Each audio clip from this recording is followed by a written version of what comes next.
थांनाय गोलाव 10 बोसोर क'क्राझार एसटी जि रिजार्भेशन एमपि सीट दङमोन बेयो गुबुन हारिनि आखायाव दंमोन आरो बेनि गिबि आरो गाहाय दायनिगिरिया मानाव गेदेर हाग्रामा महिलारि आरो खाम्फा बरगयारि बिथांमोना सरकार थासेयावबो रायजो राजाखौ सामलायनो हायैयाव गुबुन हारिजों दाङाबाजि खालामनायनि थाखाय बर'नि जा मोनसे सेन्टिमेन्ट थ्र' जानानै 10 बोसोर हिरा सरनिया बिथांनि आखायाव थांदोंमोन। That means बिथांमोना बै समाव रायजो राजाखौ मिसलिडिं खालामदोंमोन आरो बयखौबो बिथांमोना समानै लांनो हायाखै। समानै लांनो हायैनि खारनफ्राबो बेनो बिथांमोना बै समाव डिक्टेटरशिप खालामदोंमोन। नाथाय बिथांमोना बेराफारसेथिं मा खालामदों बर' जातीयताबादखौ गाख्रुबनानै बिथांमोना नासयनानै गुबुन हारिफोरखौ माने गोजौ थिखांसिननायाव बांसिन स्पेस होनायनि थाखाय बर' हारिया बहाबा नङा बहाबा बै समाव गाब्रनो गोनां जादोंमोन। नोंथांमोना नायनो हागोन जे खनथाम मानाव गेदेर हाग्रामा महिलारि आरो मानाव गेदेर खाम्फा बरगयारि बिथांमोननि लिडारशिपनि समाव खनथाम हारियारि दाङाबाजि जादों। आदिबासिजों जादों, बांगालजों जादों। दा बेफोरबायदियाव जोंहा गोबां माने धन सम्पति आरो हारिनि माखासे सम्पदफोरा माने नस्थ' जालांदों।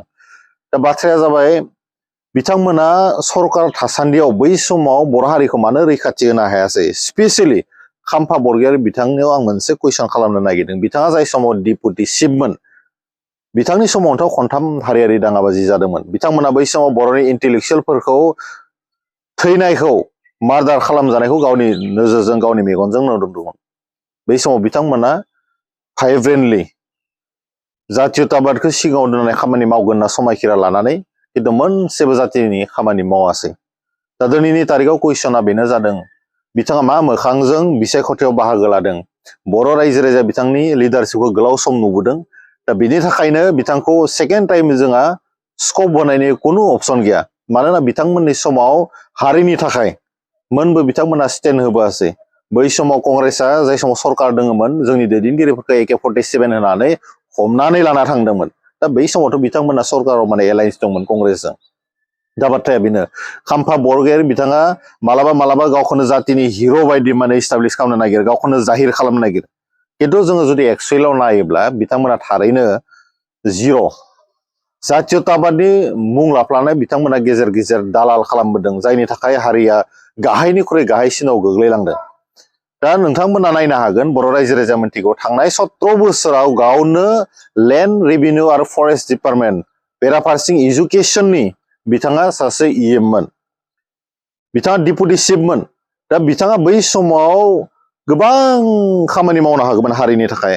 हानि पट्टाफोरखौ जोंनि बर' रायजो राजानो होनो हागौमोन। बिथाङा माखासे जा डिफरेस्टेसन जानाय माखासे स्मागलिं जानाय बेफोरखौ होबथानो हागौमोन। नाथाय जों नुनो मोनबाय जे BPFनि बाघा नेताफोरा बै समाव बागानफोरखौ गावनि नामाव खालामनानै लादों, माखासे हाफोरखौ दखल खालामनानै लादों। हिउज करापसन जादों बै समाव। मोजां दंफां लाइफांफोरखौ दाननानै फानदों। दंफां लाइफां फाननानै माखासेया माने धन सम्पति माने अजस्र धन सम्पति खामायदों। बेबायदि सासे सुबुंखौ दिनै बर' रायजो राजाया जे फट' गोनां फोथाया। बिथांमोना सुख'हायै बर' हारिनि जि खहा खालामलांबाय बेखौ साफ्रोमबो बर' रायजो राजायानो मिन्थिगौ। आं खावलायनोसो नागिरदों मानोना खाम्फा बरगयारि बिथाङा एसेबाबो बिथांनो जुदि लाजिनाय दङब्ला दिनैनि तारिखाव बिथाङा गावनि जि नमिनेसन फैबाय थानाय समाव होगोन बिथाङा उइथड्र खालामनानै लानांगौ। मानोना बिथांमोना गोलाव सम पावाराव थानानै हारिनि मोनसेबो मोजां खामानि मावनो हायाखै। बिथाङा सासे फेलार लिडार। खाम्फा बरगयारि बिथाङा सासे फेलार लिडार। बेखौ आंल'सो नङा साफ्रोमबो बर' रायजो राजायानो बुंनो। बेनिखायनो दुलाराय बर' फरायसा आफादनि बारग' दैदेनगिरि, बारग' बुंथिगिरि, बारग' लेङाइ आफादगिरि मानगोनां जयन्त बसुमतारीखौ बयबो बर' रायजो राजाया हारिनि थाखाय माने भट होनो थाखाय रेडि जानानै दङ। जाहाथे फैबाय थानाय समाव बिथाङा दिल्लीयाव थांनानै बर' हारिनि माखासे इस्युसफोरनि सायाव खोथा बुंनो हायो। बेनि थाखायनो 10 बोसोर जिथु जों बन्चित जानो गोनां जाबाय मानगोनां खाम्फा बरगयारि, हाग्रामा महिलारि बिथांमोननि मिसलिडिंनि थाखाय।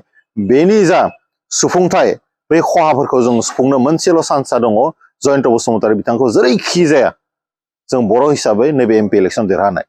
Thank you.